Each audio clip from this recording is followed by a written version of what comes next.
मंथन तो आरंभ हुआ मगर सबसे पहले विष निकला। अब विष जब निकला तो सभी देवता हैरान हो गए कि इस विष से तो पूरा ये धराधाम ही जल करके राख हो जाएगा। तुरंत सब देवताओं वहां से सीधे भगवान भोले बाबा के शरण में चल पड़े। देव देवे महादेव भूतात्मना भूत भावना त्राहि मां शरणं पन्ना त्रैलोक्यं नदविसत्ततः।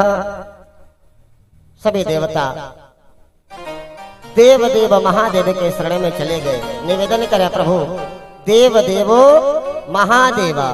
प्रभु मंथन तो आरंभ हुआ परंतु विष निकल गया और ये विष को पचाने की किसी की शक्ति नहीं है। और कहीं ये विष धीरे से बाहर चला गया ये संसार जल के राख हो जाएगा।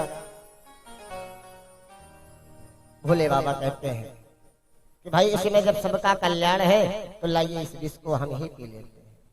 परंतु भोले बाबा ने विचार किया कि हृदय में तो राम जी बैठे हैं और कहीं हमने विष पी लिया तो राम जी को तकलीफ ना हो जाए। तुरंत भोले बाबा ने मुख खोला। तो मुख किससे खोला? रा कह के। जब हम रा का उच्चारण करते तो हमारा मुख खुल जाता है और जब माँ कहते तो मुख बंद हो जाता है। रा करके पान किया, माँ करके बंद किया, कंठ में ही रोक लिया। और उस विष का ऐसा प्रभाव कि भगवान का कंठ नीला पड़ गया। तब से उनका नाम पड़ गया कुल नीलकंठ भगवान के। पुनः मंथन शुरू हुआ। इस बार कामधेनु गाय निकली, वह ऋषियों को प्राप्त हुआ। फिर मंथन आरंभ रहा। उत्सवाह घोड़ा निकला जो बलि को प्राप्त हुआ था। चंद्रमा निकला, वो भोले बाबा को मस्तक में धारण कराया गया। ऐरावत हाथी निकला जो इंद्र को दिया गया।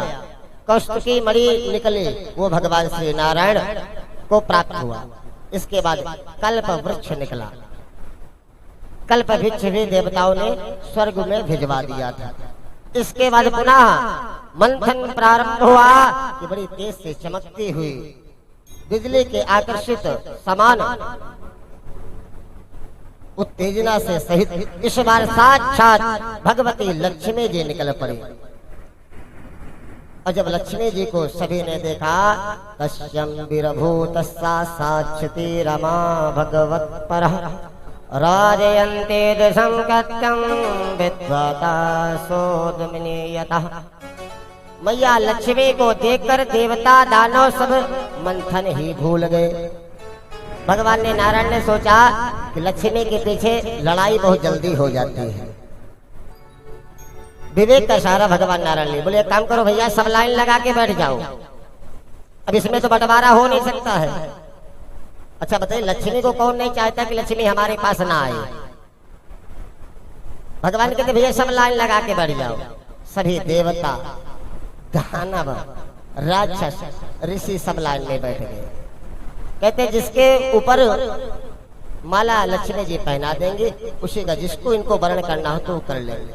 कथा तो ऐसी है कि भोले बाबा भी त्रिशूल गाड़ के बैठे थे लाइन में। तो लक्ष्मी जी आगे बढ़ती हैं। तो सबसे पहले लक्ष्मी जी ने दुर्वासा ऋषि को देखा। लक्ष्मी जी एक मिनट के लिए खड़ी हो गई। भाई ऋषि तो बड़ा ज्ञानी है, भूत भविष्य वर्तमान का जातक है, परंतु क्रोधी बहुत है। और कब को क्रोध नहीं आ जाए, मुझे छोड़ के चला जाए, कोई भरोसा नहीं है। आगे बढ़े तो शंकर जी का भी चिमटा गड़ा था।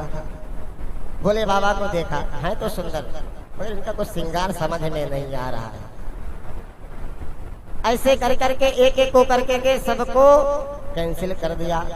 और जब लक्ष्मी जी की आगे दृष्टि पड़ी तो मंगलम भगवान विष्णु मंगलम गरुड़ध्वजा मंगलम पुंडरीकाक्ष मंगलाय तनो हरि।